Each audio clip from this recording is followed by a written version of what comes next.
Hi everyone, it's Dave Berman from ManifestPositivity.org. Quick anecdote for you today about presence and pronoia. Presence, the idea of being in the moment, and pronoia, the belief that the universe is conspiring on our behalf, which if we want to activate that, we need to pay it forward. So I was in the park a couple of days ago. It was really nice weather and there were twigs around me on the ground, and I was picking up some of them to take home as kindling for my fireplace, and I found myself really feeling present with gratitude, and I spoke out loud words of thanks to the forest and the universe for providing me with the wood that would start the fires, that would bring me warmth in my living room where I entertain guests.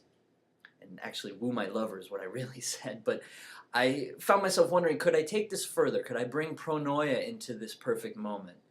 And I thought, well, what would that entail? Obviously, it had to be something that I would leave behind for others who would pass through this spot in the park to come and enjoy and appreciate in the future.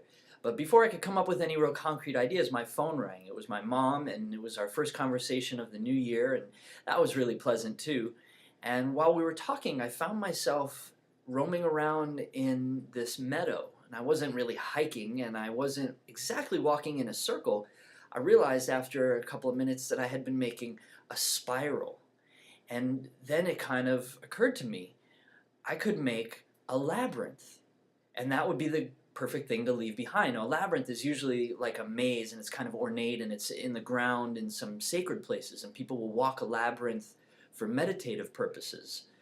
So I shared with my mom what I had been doing before she called and what had happened while we were talking.